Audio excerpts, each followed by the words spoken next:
Hi, once again, good afternoon everyone, no? My family, heart relatives and friends, wherever you are, in the top of the place of the circle of this world, may the grace of God, the blessing of God, the holiness love of God, the unlimitless love of God be upon all of us, no? In His holy mighty name, Jesus. Amen. Okay?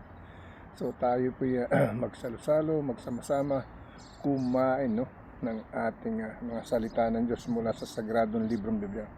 Please join me, no, in our daily bread with devotion, healing prayer, with Jesus calling, with the promised blessing. Okay, let's feed our holy ghost, no, with the holy gospel word of God from the holy sacrament of book of Bible, the precious glorious word of God, in the sacrament of book of Bible, the Holy Bible. Okay, so please join me in my general compassionate service dedicated to the Lord Jesus Christ, and at the same time dedicated to all of you, whoever you are, wherever you are, in the top of the place of the circle of the soul, in our everyday life of living, no? In His holy mighty name, Jesus. Amen. Lord, may you healing prayer for all of us, Lord. Healing prayer for all of us, Lord. Lord, comfort all in the middle of war, in the victim of wars, Lord God, all over in the world, worldwide, nationwide, Lord God. Lord, we need your provision, protection, everything that we ask for you, Lord God, from the kindness way, from the godliness way, Lord God, from your holy, mighty, and limitless love, Lord God, that you're gonna protect us, save us, no, in your holy, in your holiness life, in your kingdom paradise in heaven, in your Father's house, with the Son Jesus, with the Holy Spirit, in truly one God, our mediator, our Savior, in our salvation, in your holy mighty name, Jesus. Amen. Amen. Okay? Yan po yan, okay? Tayo struggle na naman ang mata natin, no? But God is there, no, to guide me and to protect me, okay? He will do my eyes good, no? So let's start in our daily bread, no? Kamusta po sa inyo lahat, no? To sa may mga birthday, happy birthday po, no? To those who celebrate their wedding anniversary, happy wedding anniversary, silver or gold, you know? If you're alone, stay with God. That's it, no? You've done what you've done already, no? That is our life, no? But sometimes God give you another life, no? And another person, no? When you are by yourself, no? Because God sometimes works that way, no? If it's not, you stay with Him, okay? You don't have to be worried. You don't have to be whatever it asks for, okay? So be with Him. Okay, saglit lang, kukuha lang ng pagkain ito. Okay, to those who slept with their loved ones, no? Stand still, steadfast, no? Be brave, no? To face the new reality of life, no? The beginning, another beginning of your life, okay? Because when you became alone, somebody left with you, no? That's the way it is, no? You have to face the true reality of life, no? But if God gives you another one, you have to accept that, no? But you have to be careful if that is the right one or is not necessary to have one, okay? You have to stay in what level of position that you have in your life right now, okay? With Him, okay? With Him, okay? Alright? It said we are alone when we left it by someone, no? But we are not alone, no? We are with God, no? God is with us, no? As long we don't remember Him, we don't pray for Him, we don't praise for Him, we don't call His name, we became alone, okay? But we are not alone. He is always there watching us, listening us, no? And helping us if we call His name, if we pray for His name, no? If we pray for His name, He will be there for us, okay? He will never gonna leave us and forsake us, okay? That's the way it says on the Bible, no? So to those of sickness, no, is still bedridden, laying on bed, no, try to convince them to be born again from the second time, no? Save their Holy Spirit, no, to be saved her Holy Ghost, no, to be saved their Holy Ghost, no, son and daughter, men or women, okay, all of us are children of God, no, The point is, are we living? Are we really living with His Holy Spirit, no? To be with Him, no? And walk with Him, live like Him, take your cross and follow Him. That's the way it is, no? Then you will be saved, no? Do repentance, ask forgiveness, surrender all your sins, and be ready to receive the Holy Spirit of God together in our Holy Ghost, to combine together in our mind, in our heart, in our Holy Ghost with the Holy Spirit of God. Let our body become as a temple of His Holy Spirit, as a church, as a storers of His precious, glorious Word of God from the Holy Sacrament of Book Bible. Then you will be saved, okay? But don't go back to your old life, no? To all your addiction, habit, bad habit, no? That's the way it is, no? If you go back over there, you lose the Holy Spirit, okay? Once again, you're going to lose the Holy Spirit, alright? So once again, no? Join me, no? So let me read to you the daily bread, no? Our daily bread for today is the Holy 20,026, the Holy 6 months of June 5th, no? June 5, no? June 5, okay? Here is the message for today, Hebrews and Jeremiah, okay? Hebrews and Jeremiah. Hebrews chapter 1 verse 3 to 7, Jeremiah chapter 32 verse 27 to 31, Jeremiah chapter 10 verse 6 to 10, okay? That's the way we're going to read, okay? Let me read the message for today, no? Sa day 5, no? June 5, okay? O Lord Most High, you rule over the heavens and the earth. You are also personally present, personally involved, God who loves, rescue, and takes care of all who trust you, okay? Minamahal niyan lahat na nagtitiwala sa Kanya, okay? Again, no? Day 5, no? June 5, okay? O Lord Most High, you rule over the heavens and the earth, yet you are also personally present, personally involved, God who loves, no? Rescue and takes care of all who trust you, no? Alright, that's the way our daily bread, no? Let me read in Tagalog version, no? My international language, my country. Day 5, ikalima na araw. O Panginoon, no? Kataas-taasan, namumuno ka sa langit at lupa. Gayon pa man, ikaw ang personal na naroon, personal na kasama ng Diyos na nagmamahal, nagliligtas, at nangangalaga sa lahat ng nagtitiwala sa iyo, no? Take care of all of us, no? Nangangalaga sa iyo, okay? Yan po sa Tagalog, siya nawa, okay? Now, let me read here in Hebrews, no? Sa Hebrews tayo, kasi yun ang unang binigay sa atin, no? Hebrews chapter 1, verse 3, Hebrews chapter 1, verse 3 nga ba, no? 3, no? Verse 3 to 7, okay? Here is the message, no? Who being the brightness of His glory, no? And the express image of His person, no? And upholding all things by the word of His power, no? When He had Himself purged, no? Our sins, no? And sat down on the right hand, no? Of the majesty on high, no? Ang sabi rito, no? Who being the brightness of His glory and the express image of His person, and upholding all things by the word of His power, when He had by Himself purged our sins, sat down on the right hand of the majesty on high, okay? Verse 4, okay? being made, no? Being made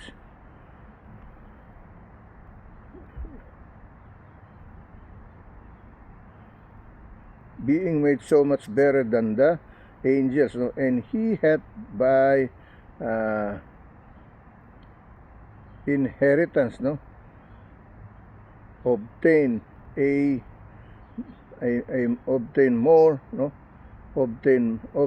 more excellent name than they, okay? Verse 5, no?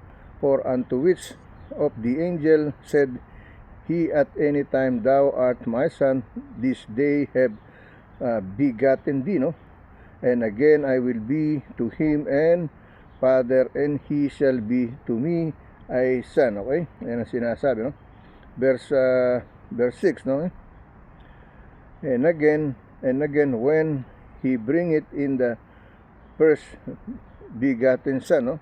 When He bring it is begotten into the world, He said, and let us the angels of God worship Him. Okay? Ang sabi nung verse 8, no? Nung verse 6 pala, sabi nung verse 6, no? And again, when He bring it in first begotten, no? That is begotten siya, no? Into the world, He said, and let all the angels of God worship Him. Verse 7, no? And of the angels, He said, who maketh his angels spirit and his minister a minister of flame of fire, no? Flame of fire. Okay, yan ang sinasabi, no? Okay? Yan yung ating Hebrew chapter 1 verse 3 to 7, no? Let me read in Tagalog version. Hebreo paana isa versikulo 3 hanggang 7, no? Okay? Palibasay siyang sinag ng kanilang kaluwalhatian at tunay na larawan ng kanyang pagkadiyos at umaalalay sa lahat ng mga bagay sa pamamagitan ng salita ng kaniyang mga kapangyarihan, ng kaniyang magawa na ang pagdilinis ng mga kasalanan ay lumuluklok sa kanan ng karangalan ng kaitaasan. Okay? Versikulo 4, na naging lalong mabuti kaysa mga anghel, palibasay nagmana ng lalong marilag sa pangalan kaysa kanila. Okay? Versikulo 5, sapagkat kanino nga sa mga anghel sinabi niya kailanman, no? Ikaw ay aking anak, ikaw ay aking ipanganak ngayon at muli ako'y magiging kaniyang ama at ako'y magiging aking anak. Okay? Versikulo 6, at muli nang dinala niya ang panganay sa sangkalupaan ay sinasabi, no? Sambahin niya ang lahat ng mga anghel ng Diyos. Okay? Sambahin siya ng lahat ng mga anghel ng Diyos. Okay? So sinasamba pa siya, hindi yung sinasamba ang iba. Okay? Siya ang sinasamba. Versikulo 7, at sinabi niya tungkol sa mga anghel, no? Yaong ginawang mga anghel niya ang mga hangin. Okay? At ang kaniyang mga ministro ay ningas ng apoy, no? Ministro is a flame of fire. Okay? That's what he said. Okay? Now let me read this in Spanish. Okay? Okay, let me continue, no, to read in Spanish, no? Spanish. Okay? Hebreos kapitulo 1 versikulo 3 hanggang 7. Okay? Versikulo 3 hanggang 7. El cual siendo el resplendor de su gloria y la imagen misma de su sustancia iquen, no?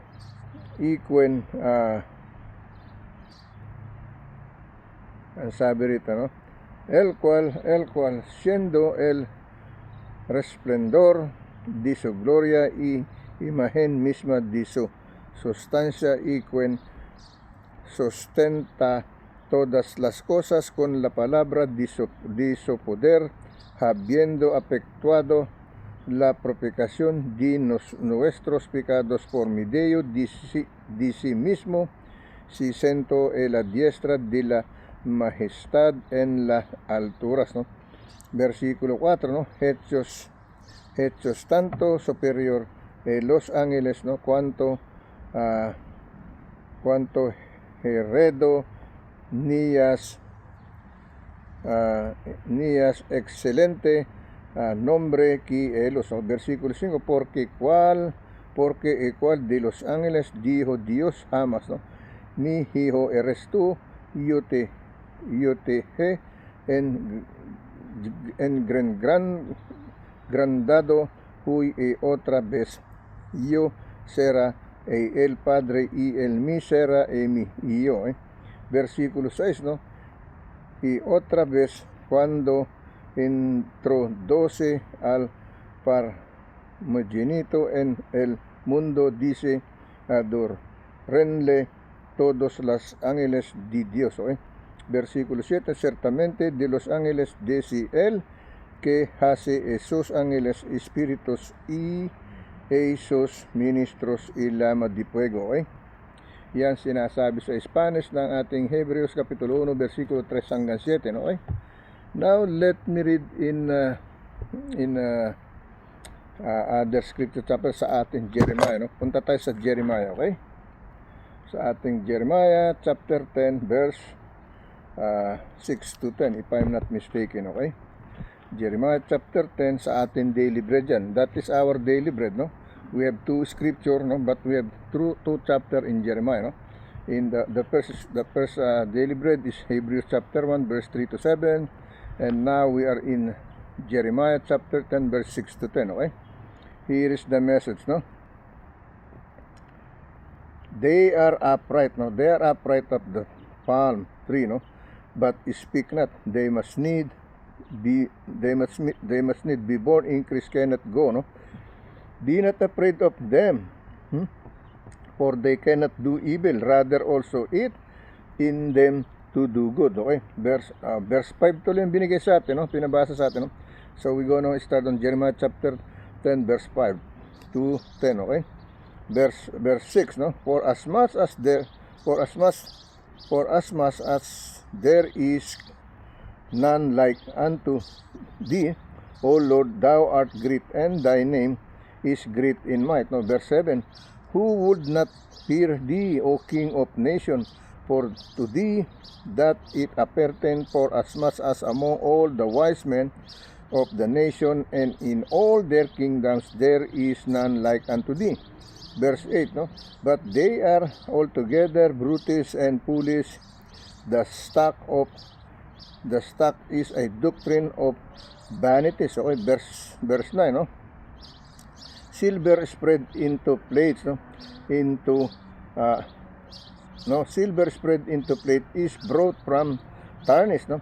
And gold from upas, the work of the workmen and of the hands of the pounder, blue and purple in their clothing. They are all work of cunning men, okay? Verse 10, okay? Last verse, no? But the Lord is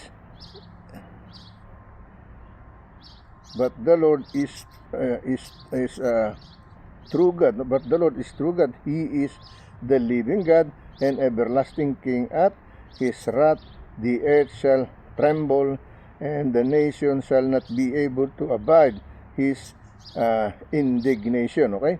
Yun ang sinasabi ng ating verse 10, no? Sa Jeremiah chapter 10 verse 5 to 10 ang binasa natin, okay? Because he put my eyes on the 5 on verse 5 so I read verse 5, okay? That's the way it is. It happens, you know, not because I prepared by myself and then I'm gonna do it by myself, but sometimes the Lord God put my eyes on the other verses, no, to read it for you, not because I wanted to read it only for you, but He put my focus of my eyes for what He wants me to read. Oh, that's the way it is, okay? Now let's go to read in Tagalog version, no? Jeremiah pahina 10, no? Versikulo 5 hanggang 10, okay? Dito tayo sa versikulo 5, no? Sila'y gaya ng puno ng palma na binilog, no? At hindi nagsasalita. Kinakailangang pasanin sapagkat hindi makalakad. Huwag mong katakutan ang mga yaon sapagkat hindi makagagawa ng kasamaan ni wala ring magagawang mabuti, okay? Yan yung sinasabi ng Jeremiah, no? Sabi ng Jeremiah pahina 5, no? They are upright, no? As the palm, no? Tree, but speak not. They must need be born, no? Because they cannot go, but not afraid of them, for they cannot do evil, neither also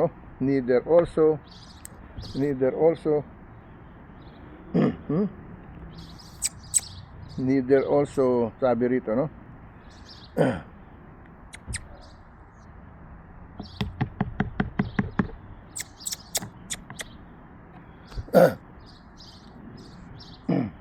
Sabi rito, no? They are upright, no? Ang sabi rito sa verse 5, no? They are upright of the palm tree, but speak not. They must need be born, no? Because they cannot go, no?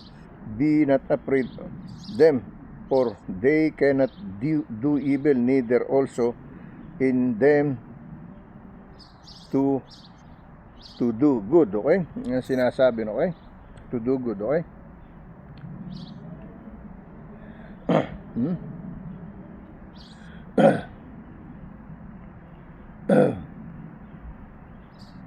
Dito tayo sa Tagalog, ito sinasabi sa versikulo 5, sila'y gaya ng puno ng palma na binilog at hindi nagsasalita, kinakailangan pasanin, no, sapagkat hindi makalakad.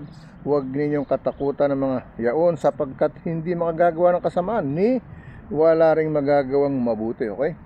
So it means to say all this idolatry, no, you don't have to be fear for them, okay? Don't put fear in your heart and your mind, because if you don't pray for them, they're gonna do something for you. No, they cannot even do good, they cannot even do harm you, okay? It means to say, okay, because that's not the real God, okay? Now then it said you have to carry them because they cannot go, and you have that's the way it is, okay? They are not moved, they don't have breath, they cannot see you, they cannot hear you, they cannot speak to you. That's what it said, okay? That's the truly word of God, okay? Now it says yung versikulo 6, walang gaya mo, no? Ang sabi rito, no, walang gaya mo, Panginoon, ikaw ay dakila at ang iyong pangalan ay dakila sa kapangyarihan, no? Versikulo 7, sinong hindi matatakot sa iyo, o hari ng mga bansa, sapagkat sa iyo nauukol palibasay sa gitna ng lahat ng mga pantas sa mga bansa at sa lahat nilang kaharian ay walang gaya mo, okay? Versikulo 8, no, kundi sila'y pawang tampalasan at hangal turo ng mga Diyos-Diyosan, yao'y kahoy lamang, okay? We are praising in this kind of idolatry, no, wood, but they cannot see, they cannot hear, they don't have breath, they cannot speak, no? That's the way it is, no? Versikulo 9, no, may pilak na pinukpok na dinala rito mula sa Tarsis at ginto mula sa Upas, no, naggawa ng mga manggagawa at ng mga kamay ng panday, asol at kulay ubi ang kanilang damit, no, okay? Gawang lahat ng mga bihasang manggagawa, okay? Versikulo 10, no, okay? Ngunit ang Panginoon ay tunay na Diyos, siya ang buhay na Diyos at walang hanggang hari sa kaniyang puot, at nayayanig ang lupa at hindi matatagalan ng mga bansa ang kaniyang galit, no? No, we cannot even stand when he got mad, no? We cannot even save ourselves when he judges us, no? We're still punish us, no? Give us a warning, oh, you don't believe me, you don't worship me, you ignore me, he will do something for all of us, and then we will realize there is God, no? That is the truly God, okay? Now let's go to the other Jeremiah, no? Jeremiah chapter 32, no? Verse Jeremiah chapter 32, verse 27 to 31, okay? Here is in the Jeremiah chapter 32, verse 37 to verse 32 to 27 to 31, okay? Here is the message. Behold, I am the Lord, the God of all flesh, no? Is there anything too hard for me? Verse 20, therefore thus saith the Lord, no? Behold, I will give the city into the hand of the Chaldean, no? And into the hand of the Nebuchadnezzar, king of Babylon, and he shall take it, no? Verse 29, okay? And the Chaldeans and that fight against this city shall come and set on this city and burn it with the house upon whose roofs, no, they have offered incense into the Baal and poured out drink offering unto other gods to provoke me to anger, okay? Other gods, the idolatry, no? Verse 10, okay? Verse 30, no? For the children of Israel and the children of Judah, no, have only done evil before me from their youth. For the children of Israel have only provoked me to anger, okay? Provoke me to anger, okay? Saglit lang. Now, let me continue to read in the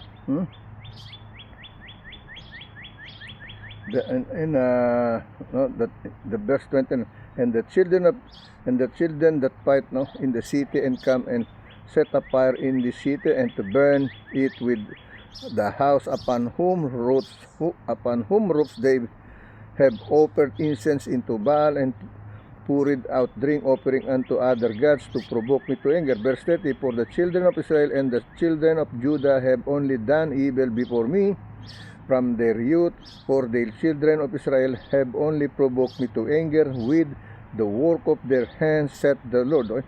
Verse 31, for this city has been to me as a provocation of mine anger and of my fury, from the day that they built it even unto this day, that I should remove it from before my face. Okay? Alright? So, basahin natin sa Tagalog version. Jeremiah, Spinat, 32, versikulo 27 hanggang 31. Okay? Ito sa Tagalog, narito, ako ang Panginoon ng Diyos ng lahat ng tao. May anumang bagay na totoong mahirap sa akin. Okay? It says in English, behold, I am the Lord of God, behold, I am the Lord God, because behold, I am the Lord God of all flesh, and there is anything too hard for me. Ang sabi niya, Ay, ito ang sabi sa versikulo 23. Kaya't ganito ang sabi ng Panginoon, narito aking ibibigay ang bayang ito. Narito aking ibibigay ang bayang ito sa kamay ng mga Kaldeo, sa kamay ni Nebuchadnezzar na hari ng Babylonia, at kaniyang sasakupin. Okay? Versikulo 29, at ang mga Kaldeo na at ang mga Kaldeo na nagsisilaban sa bayang ito, magsisiparito at susulsulan ang bayang ito at susunugin 10 ng mga bahay na ang mga mga bubungan ay kanilang pinaghahandugan ng kamangyan kay Baal, at pinagbubuhusan ng mga munting handog na mga ibang Diyos, upang mungkahin ako sa galit. Okay?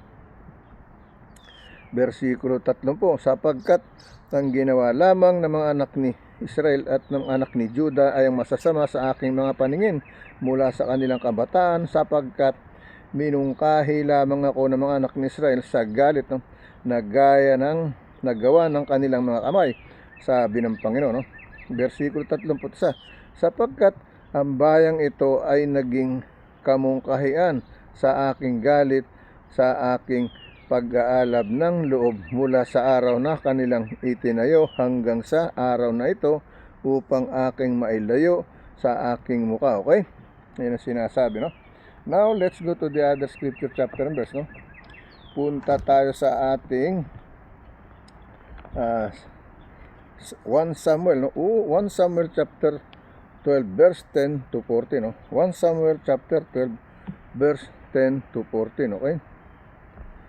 Bakit nandito sa nasa 23, 1 Samuel, Sandali, saglit lang. Okay, let's continue. Struggle po yung aking mata, pero si Lord nandyan, ginagabayan pa rin tayo, nakakabasa pa rin tayo. Okay? Hindi niya tayo pinababayaan. Alam niya kung anong nararamdaman ko, alam niya kung nalulungkot ako o nanlulumo ako, pero alam ko nandyan siya, hindi niya ako pababayang mag-isa. He will not just leave me, he will not forsake me. Okay? That's the way it is. Now let me read 1 Samuel chapter 12, verse 10 to 14. Okay?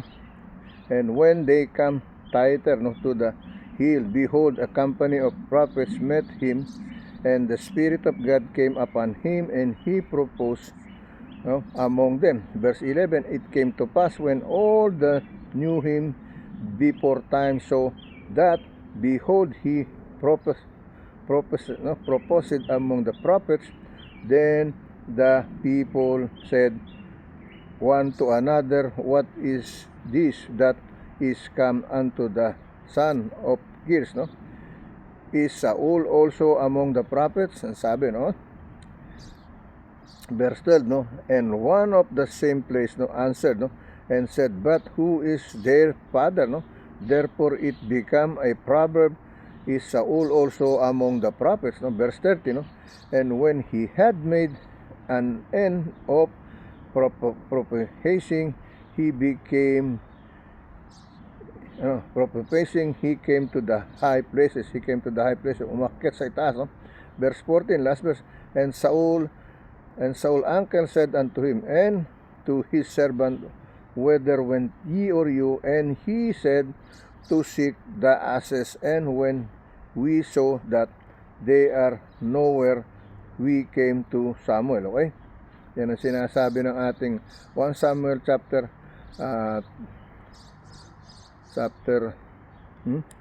Samuel chapter 10 verse 10 to 14 ang binasa natin. Okay? So dito tayo sa Tagalog version. Okay? Tagalog version. No? Isa Samuel pahina 10 bersikulo taludtod talata, no? Bersikulo Isa Samuel pahina 10 bersikulo 10 bersikulo 10 hanggang 14. Okay? So na palagay tayo sa gis, no? Yung gis ang ibinigay sa atin, hindi yung 12, okay? Mamaya pupuntahan natin yung 12, okay? So dito sa isa Samuel pahina 10 bersikulo 10 hanggang 14, no? At nang sila'y dumating doon sa burol, no? Narito isang pulutong ng mga propeta ang nagsisalubong sa kanya, nagsasalubong niya, no? Nasasalubong niya ang espiritu ng Diyos, ang makapangyarihang sumasa kanya at siya'y nanghula sa gitna nila. Bersikulo 21, no? At nang mangyari ang makita siya ng lahat ng mga nakakilala sa kanya nung una na narito niya ay nanghuhulang kasama ng mga propeta at nagsalisalitaan